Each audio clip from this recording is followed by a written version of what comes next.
আজকে আমি জানি কথা শোনাবো আপনাদেরকে। নিরাশ হবেন না, হতাশ হবেন না, হাল ছাড়বেন না, ভরসা রাখবেন কার উপর? এটা কোরআনের মোটিভেশনাল সূরা, অনুপ্রেরণাদায়ক। এই দুইটা সূরা অনুপ্রেরণাদায়ক। ফাইন্না মাআল উসরি ইউসরা, আল্লাহ বলেছেন ফাইন্না মাআল উসরি ইউসরা, কষ্টের পরেই আছে সুখ। কষ্টের পরেই আছে সুখ। আমাদের জীবনে সুখ বেশি, কষ্ট কম। কয়দিন না খেয়েছিলাম, কয়দিন বিপদে পড়ছি, কয়দিন ডাকাইতে ধরছে, এক মাসের মধ্যে অসুস্থ থাকি কয়দিন, আর সুস্থ থাকি কয়দিন, এটা হিসাব করে না। অসুস্থ যে ছিল খালি এটা খেয়াল রাখে, আছে না নাই? তার মানে ইন্না মাআল উসরি ইউসরা, দুঃখের পরে আছে সুখ, মোটিভেশন। প্রাণটা আবার উদ্বেলিত হয়ে ওঠে। তাই তো, আসলে তো দুঃখের পরে সুখ। এজন্য কষ্ট যখন পাবেন, অসুস্থ যখন হবেন, ওইখানেও আনন্দ করবেন, কারণ সামনে আরাম আসতেছে। সুবহানাল্লাহ পড়ে। মুমিনের হারাবার কিছু নাই, দুঃখ পাওয়ার কিছু নাই। মুমিন অসুস্থ হলে অসুস্থতার মাধ্যমে তার রোগের মাধ্যমে তার গুনাহ ঝরে যায়, সে আল্লাহর কাছে প্রিয় হয়ে ওঠে। তা আমাদেরকে কেউ হারাইতে পারে? কথা বলেন, আমাদের কেউ ভয় দেখাইতে পারে? মোটিভেশনাল সূরা, সূরাতুল ইনশিরাহ আর সূরাতুদ দুহা।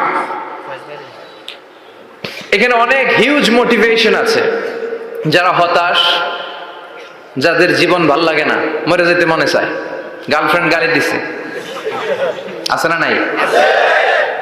আবার বয়ফ্রেন্ড গার্লফ্রেন্ডের গালি দিছে, ওড়না পেঁচায়া ফ্যানের মধ্যে ঝুলে আত্মহত্যা করে। কত বড় পাগল তুই, মরলি কেন? গালি দিছে তো কি হয়েছে? হ্যাঁ, বুঝতে চায় না, হতাশ হয়ে যায়। আর বয়স কম তো, ইচড়ে পাকা, অল্পতে কাবু হয়ে যায়। এই সূরাগুলো পড়ে না। এখানে আশার বাণী আছে।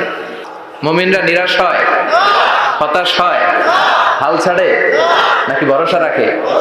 কার উপর ভরসা? কার উপর? না, কি সুন্দর Nasib, never lose hope, you will find your way. তুমি তোমার পথ খুঁজে পাবে। আমাদেরকে পথ দেখায় কে? আল্লাহ। এজন্য সূরাতুদ দুহার কেন্দ্রীয় আলোচ্য বিষয় হচ্ছে হতাশ হওয়া যাবে না, নিরাশ হওয়া যাবে না, হাল ছাড়া যাবে না, ভরসা রাখতে হবে একজনের উপর। চিৎকার করে বলেন, তিনি কে?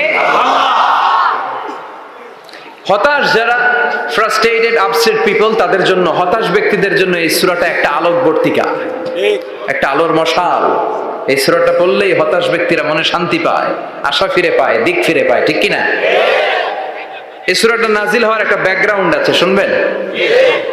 বিষ্ণু ঈসা ইসলামের কাছে যখন ওহী নাজিল হতে শুরু করলো, বিষ্ণু ঈসা ইসলাম ওহীর কথাগুলো পৌঁছে দিতে লাগলেন। যাই নাজিল হতো বিষ্ণুনবী পৌঁছে দিতেন। বিশ্বনবী সাহাবাদের কাছে শেয়ার করে দিতেন, যেটাই নাজিল হতো তিনি পৌঁছে দিতেন, যেটাই। কারণ আল্লাহর আদেশ, ইয়া আইয়ুহার রাসূল বাল্লিগ মা উনজিলা ইলাইক, ও নবী, আপনার কাছে আমি ওহী থেকে যা নাজিল করি সব পৌঁছে দেন, একটাও গোপন করা যাবে না। আল্লাহর কাছ থেকে বিশ্বনবী যে সমস্ত মেসেজ, ইনফরমেশন, তথ্য, রেভেলেশন ওহী পেয়েছে, একটাও কি বিশ্বনবী গোপন করেছে? সব প্রকাশ করে গিয়েছে, সব শেয়ার করে গিয়েছে। বিশ্বনবী শেয়ার করতে লাগলেন। সকালে যা নাজিল হয় শেয়ার করেন, দুপুরে নাজিল হয় শেয়ার করেন, রাতে নাজিল হয় শেয়ার করেন, শেয়ার করতে লাগলেন। কিন্তু কি অবাক করা কাণ্ড, হঠাৎ করে এই ওহী আসার ধারাবাহিকতা আল্লাহ বন্ধ করে দিলেন।